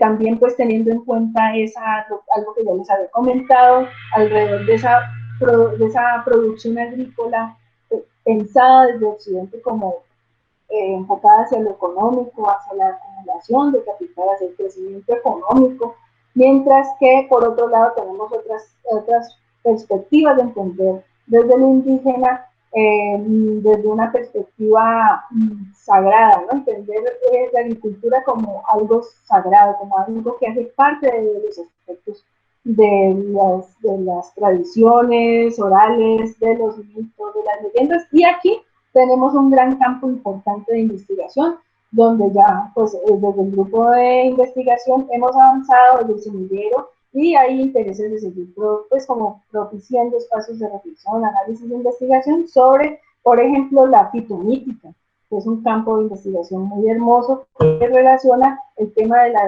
conocimientos a través de los mitos de origen de plantas, en este caso. Pensando en otras formas de huertas, por ejemplo, tenemos para el pueblo Kamsá, el Valle de Sibundoy, la chagra, que es una huerta casera con su propia lógica de la estructura, ¿no? ¿Qué es esto? Miren, aquí está la casa, está en medio del bosque, pero el bosque es una huerta, es un agroecosistema. Hay un bosque que resguarda una serie de plantas que están ahí sembradas que han sido cultivadas, como por ejemplo acá tenemos el frijol cacha, tenemos el chilacuán, tenemos aquí la papa china, perdón, aquí, esto es en batata, y también unas prácticas de manejo del territorio, de las tierras para evitar las inundaciones, para los riegos, como los canales de riegos. Aquí una pequeña referencia que hace Felipe Escola, quien estudia en los Achuar del Amazonas, toda esa relación entre el ser humano y la naturaleza, y plantea esto que me parece muy lindo, ¿no? Voy a leer solamente la primera parte, donde dice que dueñas de los huertos a los que dedican gran parte de su tiempo, las mujeres se dedican a las plantas cultivadas como si lo hicieran a niños a los que conviene llevar de la mano, con mano firme a la madurez. Es decir, que se está planteando esa relación simbólica, esa relación entre el papel de la madre como maestra, como mujer, como lo que lleva adelante un proceso de evolución biológica, cultural y agrícola. Para el pueblo Nasa del departamento del Cauca, entonces voy a hablar aquí de la huerta, cómo se concibe la huerta para este pueblo en particular, en Pueblo Nuevo, Cardona. Se habla del Axtul, que significa anaco, que es la falda usada por las mujeres. La función práctica y simbólica del anaco sería cubrir y proteger el vientre de la madre. Entonces, entender el anaco como ese tejido que se hace con plantas para cubrir el vientre de la madre tierra, que sería con esa relación simbólica, ¿no? Madre, tierra, mujer. El ser que da la vida se protege de cualquier amenaza o fuerza que pueda generar daños y desequilibrios, y la huerta como un espacio de reproducción de la vida a través del cultivo de plantas que son usadas tanto en la alimentación como en la salud y otras prácticas culturales. Entonces aquí tenemos una referencia al anaco para hacerlo un poco más visual. Entonces este es el anaco y se plantea esto, ¿no? Que la huerta en términos del conocimiento de la cosmovisión, el anaco sería y aquí este sería el tul, donde se siembra la vida. Entonces es la relación simbólica entre la fecundidad de la mujer laza y la fertilidad de la tierra donde se reproduce la vida a través de la producción agrícola de alimentos. En este caso tenemos en este esquema un dibujo sobre cómo sería pues, un poco ideal en términos de la cosmovisión, el tul nasa, o el Axtul nasa, o la huerta casera nasa. Siempre se plantea que la casa está en el centro y está rodeada de los cultivos, pero no solamente de plantas, sino también de animales domésticos, ¿no es cierto? Pero lo más importante ahí son las relaciones familiares y sociales que se dan al interior de este espacio, de la Axtul, que es la casa. Las relaciones de convivencia, plantas, animales, seres humanos y los procesos de socialización de los niños principalmente pues durante sus primeros años de vida.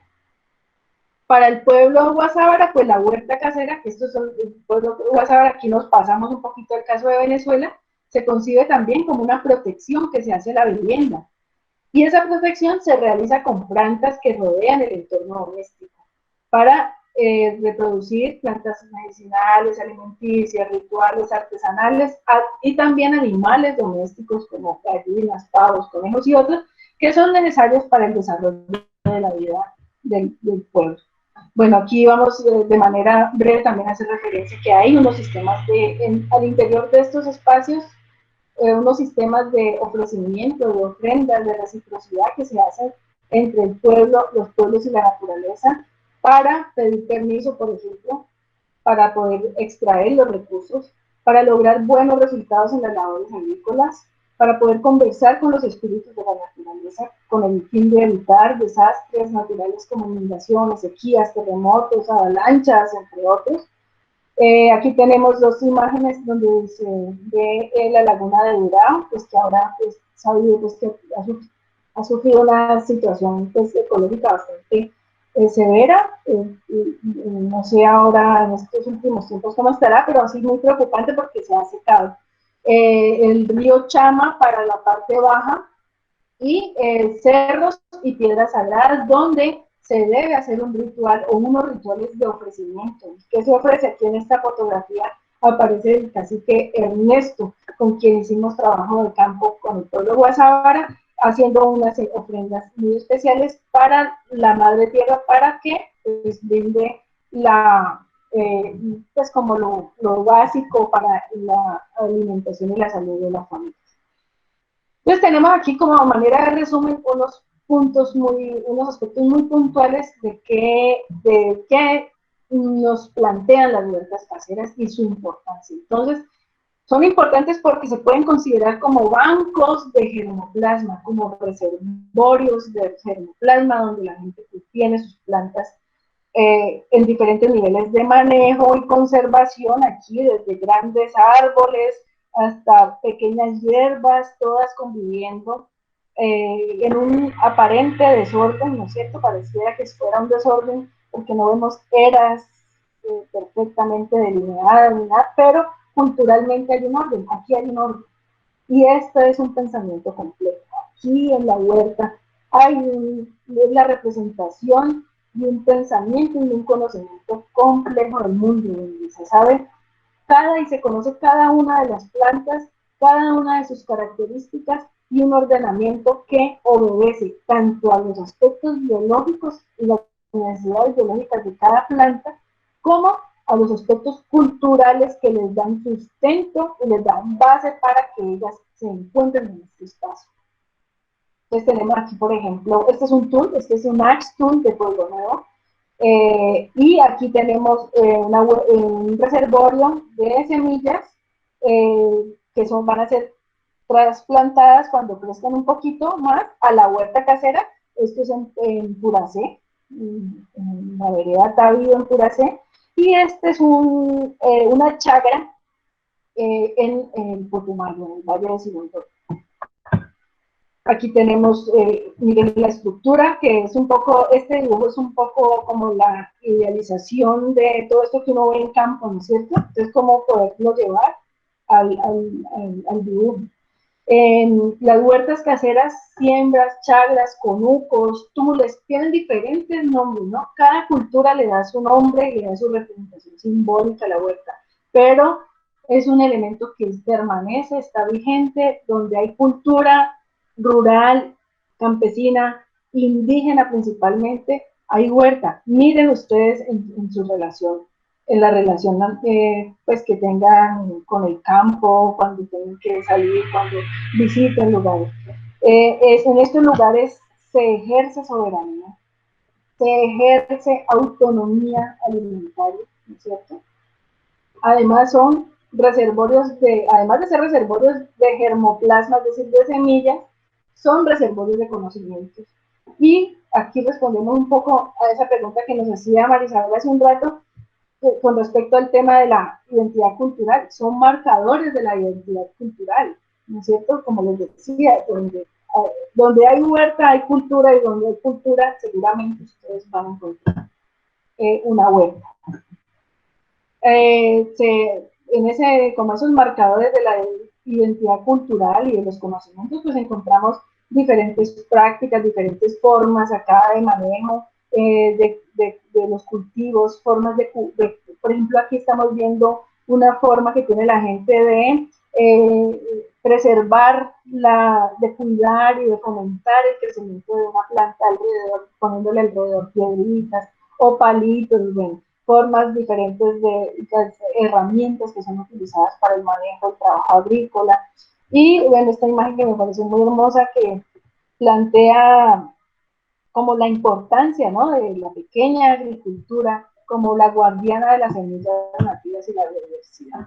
En este ejercicio de la cosmovisión, de entender que no hay solamente una cosmovisión, sino que cada cultura tiene su forma de comprender y concebir el mundo, las cosmovisiones, y otro concepto que se introduce, pues, que me parece que es importante que se tenga claro, que es naturalezas, porque no hay una sola naturaleza, hay múltiples naturalezas.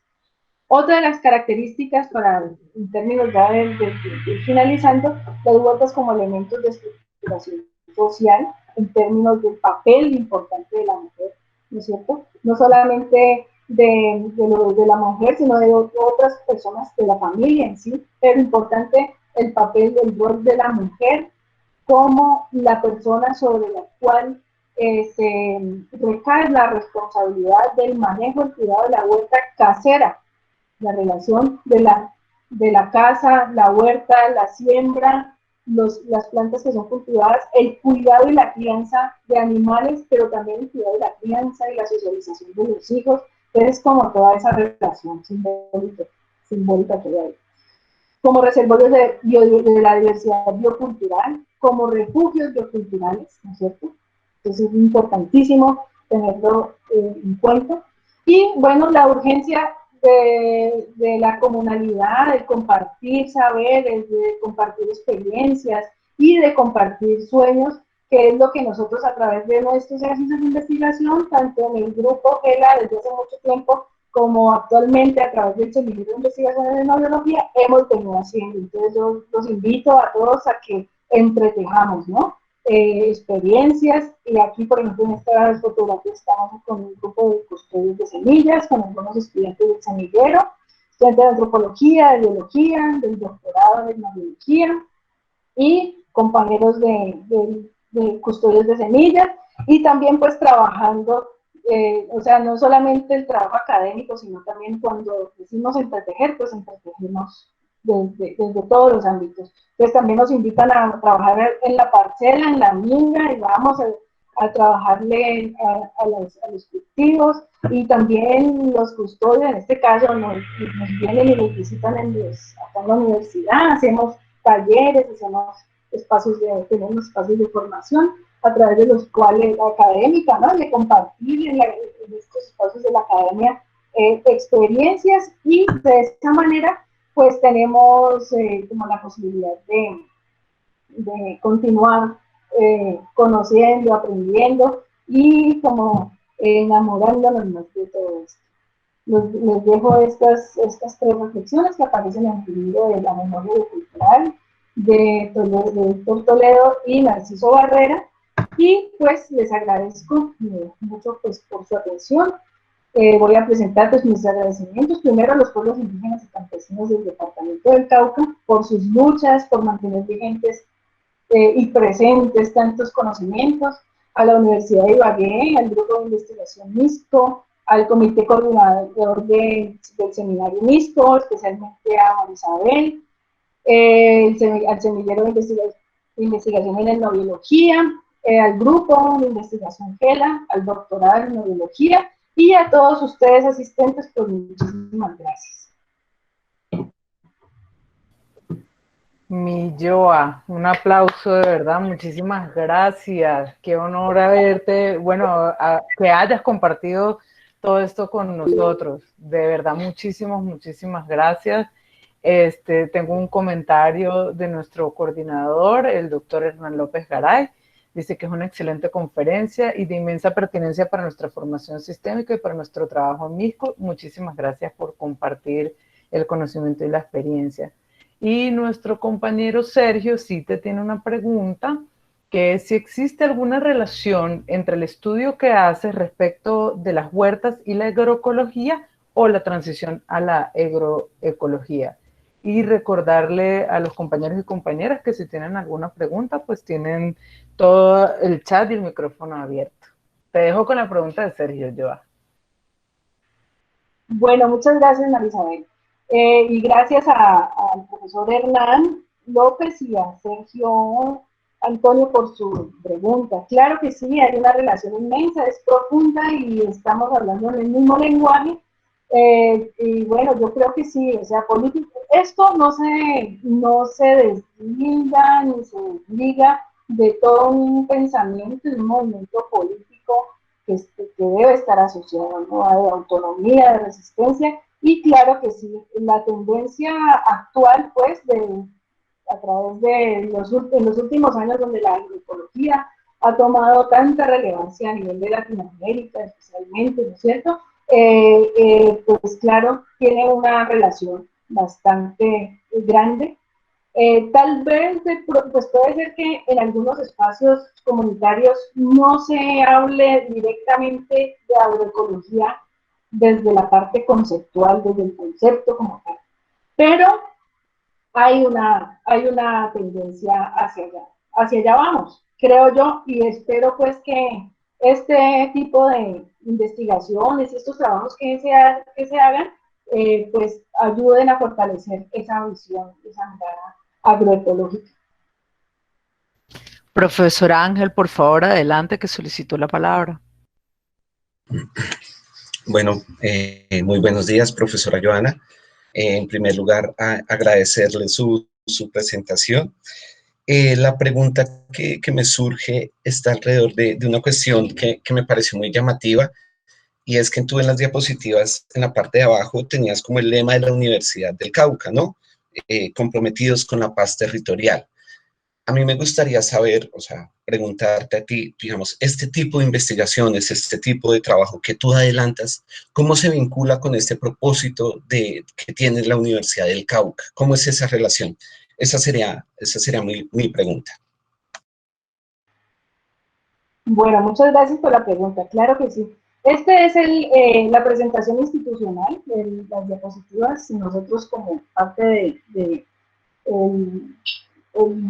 pues, del grupo de académicos de la Universidad de Cauca tenemos pues como el compromiso de a dónde vamos, llevamos nuestro imagotipo y la presentación. Es una forma de presentar a la universidad también desde su quehacer, desde sus preocupaciones y desde sus motivaciones. En este periodo rectoral, el lema es ese, comprometidos con la paz territorial. Y claro, las investigaciones que se van financiando, los espacios de reflexión, los espacios académicos de análisis, la relación o el relacionamiento que se hace con las comunidades del Cauca principalmente, pero pues como ustedes pueden ver desde el suroccidente colombiano, tenemos un compromiso importante que es como el que va llevando la batuta del quehacer en la investigación, ¿no es cierto? No tendría mucho sentido trabajar desde la investigación disociados pues de las realidades sociales que se están entretejiendo, que se han venido entretejiendo y más en este Cauca profundo, y pues todo está en relación con o sea, no es un lema, sino que realmente hacia allá vamos. ¿Y cómo construimos paz territorial? Pues yo creo que uno de los primeros pasos es conociéndonos, valorándonos, dando a conocer también y dando a valorar estas formas diferentes, estas formas diversas de estudiar. Y en el caso del doctorado en etnobiología, estudios culturales, el programa de antropología, los procesos de semilleros de investigación, la tendencia es hacia allá, ¿no? Hacia profundizar en el conocimiento de lo que tenemos, valorarlo y desde allá construir esa paz territorial, pues que es territorial para el Cauca, pero que seguramente pues lo que se pretende es que se extienda a otras dimensiones, al país.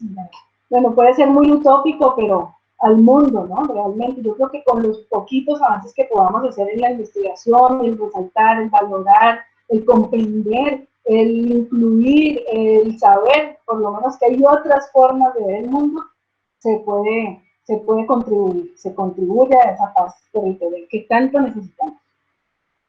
Mi querida Joa, la profe Carol pidió la palabra, sin embargo, te dejo una pregunta que nos hace el doctor Hernán, y es, ¿podríamos decir que las huertas pueden verse como estrategias de reexistencia, para utilizar el término del profesor Arturo Escobar? Y Paola Andrea, otra compañera, nos comenta que el estudio de la etnobotánica a través de huertas es fundamental. ya que ellos se llevan a cabo procesos complejos como flujos de energía, ciclos y sistemas como los de los nutrientes y otros regulatorios que le confieren múltiples funciones y se realizan de manera dinámica. Excelente presentación. Muchas gracias, Paola. Profe Carol tiene la palabra y luego le contestas al profe Hernán. Bueno, bonito día, un gran abrazo, Joana. Te felicito por esta excelente presentación y te felicito y me asombra de gran manera ver que este es tu proyecto de vida y cómo has tenido la valentía y cómo has tenido la fuerza para seguir haciendo esto que te encanta y que te llena de vida. Yo te recuerdo en los pasillos del museo hablando de tu chagra y todo el tiempo, de lo que pasaba con los guasábara, y me alegra mucho y celebro que estés en este espacio y que puedas compartirnos todos estos aprendizajes y todo este gran esfuerzo y gran trabajo que has venido haciendo.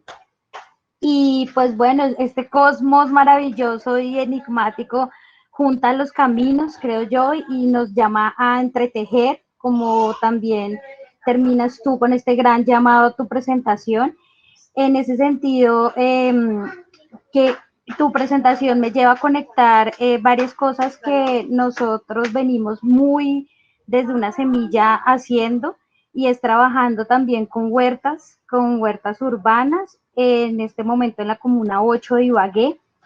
Y tu llamado, creo que hay una pauta que conecta en tu trabajo que me parece excepcional, y es ese llamado también a la sostenibilidad. Cómo nos quitamos esas fragmentaciones, esos campos disciplinares, o el pasado o el presente, o la modernidad o no la modernidad, sino cómo hacemos ese llamado hacia la sostenibilidad. Y cómo el llamado a la sostenibilidad es un llamado integral que tiene que ver con muchos saberes y muchos sentidos que están ahí, pero que a veces no generamos la conciencia, y que trabajos como el tuyo permiten generar como esa comunicación, esa conciencia frente a los saberes y a los sentidos que están en las huertas, y que no solo trata de las huertas, sino también de toda la cosmovisión. Nosotros en la Comuna 8 nos hemos encontrado con cosas maravillosas, como que las niñas que están haciendo un proceso artístico de educación ambiental con títeres plantean ideas como: profe, si la quebrada está limpia, nuestro corazón está contento. O mujeres que, por lo menos teníamos una visita ayer, y las mujeres decían: profe, aquí en esta comuna, porque es una comuna, es un barrio también, un sector de mucha violencia, acá nos toca crecer calladitas, como las plantas, porque si no callamos podemos estar en peligro. Entonces nosotros somos como esas plantas que usted ve ahí, profe, crecemos calladitas, pero con fuerza. O uno se da cuenta cómo es el hecho del cultivar, y el cultivar nos tiene mucha conexión, y lo que tú planteas como esa idea fuerza desde Edgar Morán de que somos lo biocultural, ¿no? Muchísimas gracias por eso. Creo que hay muchos caminos que siguen entretejiendo.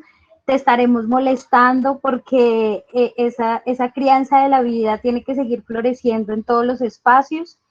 Y también pues quería un poco que nos contaras cómo ha sido ese camino de tantos años para ti, de enamorarte de las chagras, de la huerta, y cómo lo has vivido en tu vida cotidiana y en tu vida profesional.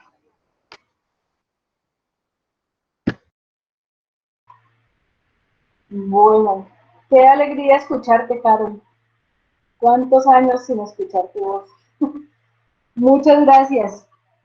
Gracias por tus palabras y por esas apreciaciones tan bonitas, ¿no? Pues es un proceso, como ya les había comentado cuando les presenté ese locus enunciativo, que no es, bueno, empieza con la academia a partir de ahí, ¿no? Pero resulta que hay un proceso previo de la vida, de mi memoria biocultural, que me hace, y ahora es como todo ese ir y venir, ¿no? Uno tiene que dar el ciclo, dar la vuelta y conocerse, reconocerse, y eso no se hace en poquito tiempo, eso es un camino, pues hace parte del proyecto de la vida, yo creo, del camino que uno recorre, la experiencia, y conocer también uno de dónde es, de dónde viene, y tal vez de pronto, pues de esa manera, entender hacia dónde es que quiere ir. Entonces, la cuestión es que yo tuve una bisabuelita huertera, ¿no?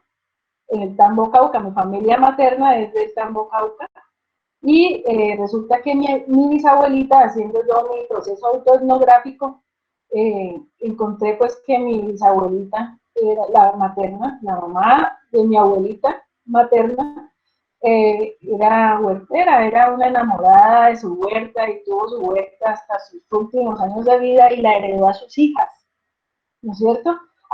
Y duró hasta esta generación de nosotros, porque cuando ya los nuevos, pues ahí es donde está esa brecha generacional también. Cuando los padres de nuestros, de nuestra generación migraron hacia la ciudad, allá se quedó un poco sola la huerta. Y quedaron unos primos míos de mi generación que están en otro cuento, ya pensando un poco como en el progreso, en el crecimiento económico, en ese progreso pensado más desde el crecimiento económico, y tumbaron la huerta para hacer unos parqueaderos. Entonces, como que todo eso me tocó profundamente en mi infancia, o en mi adolescencia más bien, porque en la infancia yo estuve en la huerta, que fue la herencia de la bisabuela, jugábamos en la huerta, comíamos los frutos de la huerta, acompañábamos a la tía que cuidaba esa huerta en ese momento, o sea, estábamos ahí, nos dinamizamos y nos socializamos ahí, pero en la etapa de la adolescencia ya vi como los cambios, pues, que son normales en estos procesos se van dando, y entonces la huerta murió porque se la llevó el progreso y el desarrollo. Y entonces yo creo que desde ahí, desde la infancia, desde mi tierna infancia, está y la memoria, pues, ahí acudo a ese concepto de la memoria biocultural. Esta es la memoria mía y yo la llevo desde hace tanto tiempo. Pero resulta que yo no me había dado cuenta de eso sino hasta hace poco.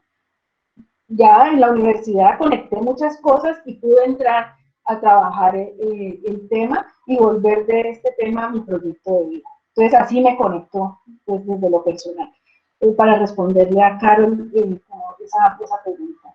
Y quisiera retomar entonces, hay una pregunta que habla del profesor Hernán, sobre las huertas como si pueden verse como estrategias de reexistencia. Yo decía que sí, claro, para utilizar el término del profesor Arturo Escobar, pero claro, y antes, como desde, yo quiero reconocer aquí también el trabajo de mucha gente, ¿no?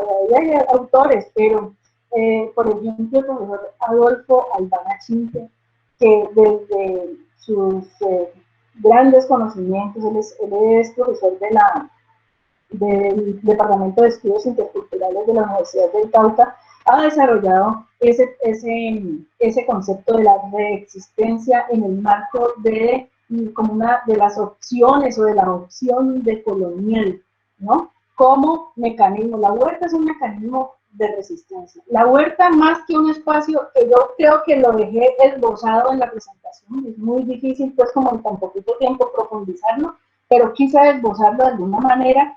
Y es que además de ser un elemento cultural, ideológico y cultural, eso es político. Ahí hay un elemento fuerte de resistencia, pero más allá de resistencia, de hablar de la resistencia, se puede y se tendría que mirar eso como unas formas actuales de reexistir. Por ejemplo, retomando lo que plantea Carol en su intervención, pues me parece un trabajo hermoso el de las huertas urbanas. Hay que hacerlo, y miren cómo va cambiando el panorama, y miren cómo la gente joven se está reconociendo desde ahí, y miren cómo la gente joven y la gente urbana, que se llamaba urbana desde hace mucho tiempo, resulta que ve un lotecito y ve ahí la oportunidad de transformarlo y de reexistir a partir de esas prácticas que le dan fundamento, que le han dado fundamento a lo que es uno, ¿no? Entonces, claro que sí, es se puede ver como una estrategia de resistencia y de reexistencia. De hecho, desde mis planteamientos teóricos del desarrollo de mi tesis doctoral, estoy abordando el concepto de la reexistencia así como desde esa perspectiva. Con respecto a la pregunta de Paola Andrea Moreno, que habla de, bueno, los flujos de energía, ciclos, claro que sí, como desde la perspectiva, claro, desde la perspectiva del metabolismo social, y como un sistema metabólico donde se crean, se circula materia, se excreta y vuelve, y se crea el flujo de materia, claro que sí, se puede. Es una tarea que hay que hacer. Una de mis compañeras del doctorado, que se llama Marta Montaño, ella está haciendo su trabajo, pues no específicamente desde el metabolismo, pero sí lo está retomando ahí alrededor del paisaje, y claro que sí, es perfectamente posible, tiene muchísimo desde donde abordar, mejor dicho, trabajo desde esa perspectiva es lo que hay. O sea, ahí tenemos mucho campo para hacer posible eso, desde el metabolismo social y esas relaciones. Yo creo que, no sé si hay otra pregunta o si se me pasó alguna por la profe Marley solicitó la palabra. Profe Marley, le recuerdo que vamos cerrando a las 10, los compañeros pues que se tengan que retirar a esa hora lo comprendemos, y bueno, para que tengamos como este cierre ya. Es que cuando tenemos invitados así, yo ahora nos apasionamos y necesitamos como 2 horas. Profe Marley, por favor. Ay, muchas gracias María Isabel y muchas gracias Joana por este diálogo tan bonito de tu saber, de tu experiencia. Pues yo tenía varias cosas por comentar, pero voy simplemente a mencionar uno que pues me genera también una inquietud en relación con nuestro locus de enunciación como profes y como universidad, y es desde tu perspectiva, ¿cómo ves los retos que tienen las universidades, pues que están precisamente planteando este tipo de propuestas, de proyectos, y pues digamos que en tu caso yo entendería que pues la Universidad del Cauca, estando en ese territorio y pues con su apuesta política, pues favorece mucho tu trabajo, pero de pronto en lo que tú has visto también en otros contextos, en el caso nuestro que estamos pues en una universidad regional, que es privada, desde esa experiencia, ¿cómo ves tú los retos para empezar a posicionar este tipo de trabajos? Y también, por otro lado, los retos de nosotros como profesores, ¿cierto? Como mencionaba la profe Carol, pues dentro de nuestra unidad pues hay varios proyectos y equipos que están, digamos, apostando a este tipo de propuestas que pues cuando uno las piensa pues no son investigaciones donde uno va y le pregunta a otro, investiga sobre otro, sino donde uno también es un participante y como tú dices, pues bueno, desde uno también tendrán que venir transformaciones en sus praxis, perdón, y de hecho pues es algo que se está pues desde hace un buen tiempo hablando. Desde la Unitierra, por ejemplo, hay un gran trabajo, e incluso pues el profesor Gustavo Esteva, que es un buen ejemplo de ese, digamos, de ese pensador que se baja de su curubito y también empieza a transitar de otra manera estos proyectos, porque en estos proyectos no se puede estar como un profesor tradicional. Entonces también, ¿cuáles serían esos retos dentro de los profesores, investigadores que están caminando por estas rutas de transformación, de reexistencia, como enunciaba también el profesor Hernán, desde lo que nos ha propuesto Arturo Escobar? Muchísimas gracias, un abrazo y ojalá tengamos la oportunidad de poder conversar en otros momentos, y qué chévere este encuentro. Bueno, muchas gracias, profesora Mati. Entonces, para hablar un poquito de los retos, tanto académicos como personales, pues yo creería que si tenemos la posibilidad de estar en la docencia, de participar activamente en la universidad desde nuestro lugar como docentes, hay que aprovechar y maximizar esa posibilidad de poder proponer. O sea, hay mucho que hacer, a veces no alcanzamos, nos toca doblarnos, no nos pagan por eso es uno de los retos, ¿no? Luchársela y guerreársela por lograr en los espacios de trabajo en los que nos podemos hacer un poco hacer posibles esos sueños y esas expectativas que tenemos. Entonces, yo uniría tanto lo académico como lo personal, y los retos pues son, usted ya, no sé hace cuánto existe este seminario, pero entiendo que tiene su recorrido y desde ahí ya tienen uno de esos retos cumplidos, que es, bueno, generar espacios tanto de conocimiento como de reflexión y también de acción, de ponerse las botas, ir a campo, empezar a trabajar, empezar a movilizar pues con las comunidades también, porque estamos hablando de lo mismo. Lo que pasa es que en ese fraccionamiento del conocimiento estamos cada uno en su parcelita y no unimos, tenemos que entretejer, tenemos que empezar a enlazar. Entonces, miren, por ejemplo, este espacio es un espacio muy interesante que nos permite ya conocernos, irnos reconociendo desde los intereses de investigación, desde esos amores, de esas pasiones, y desde ahí podemos ir empezando a superar como esas dificultades que de pronto antes, pues que existen y que se nos plantean como retos. Los grupos de investigación, los proyectos de investigación, sabemos que no es muy fácil hacer investigación en términos de los recursos, en términos de los tiempos, las vainas administrativas son tremendas, es difícil a veces desde las universidades, pues como contar con los tiempos, compaginar tiempos de investigación con generación de recursos, o de la que llegue el recurso y que usted al mismo tiempo pueda hacer un cronograma de trabajo con las comunidades o responder con los compromisos que se hacen, pero entonces ahí nos toca también a nosotros ponernos las botas y meternos con toda a trabajar. Es un compromiso personal que yo creo que traspasa las barreras y las fronteras también de las instituciones.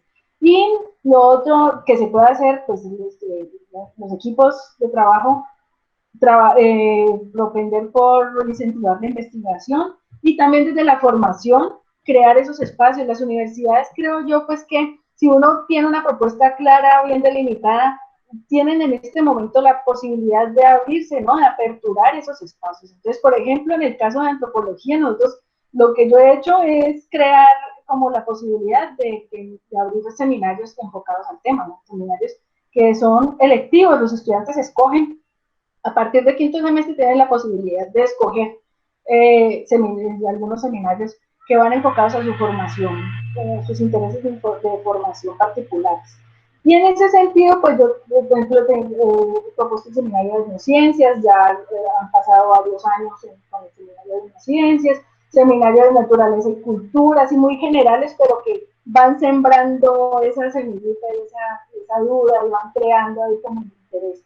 Y el otro es el seminario de etnobotánica. Y a su vez, la relación con los estudiantes de otros programas de formación de la universidad a través del semillero de investigación. Eso sería. Estoy muy honrada de hacer este cierre, de verdad, porque la profesora Joana nos ha llevado a un recorrido antropológico, biocultural, ético-político, que nos llama a la reflexión acerca de lo delicadas que son las relaciones hombre, naturaleza y espíritu, que es necesario y siempre es bueno recordarlo, reflexionar sobre ella, porque nos permite evitar precisamente la fragmentación y poder agudizar esa visión holística que nos convoca a tener la posibilidad de co-construir otros mundos posibles. Y muchísimas gracias, Joa, por estar aquí con nosotros. Muy agradecida contigo. Gracias a los compañeros y a compañeras por una vez más haber asistido a nuestro seminario MISCO.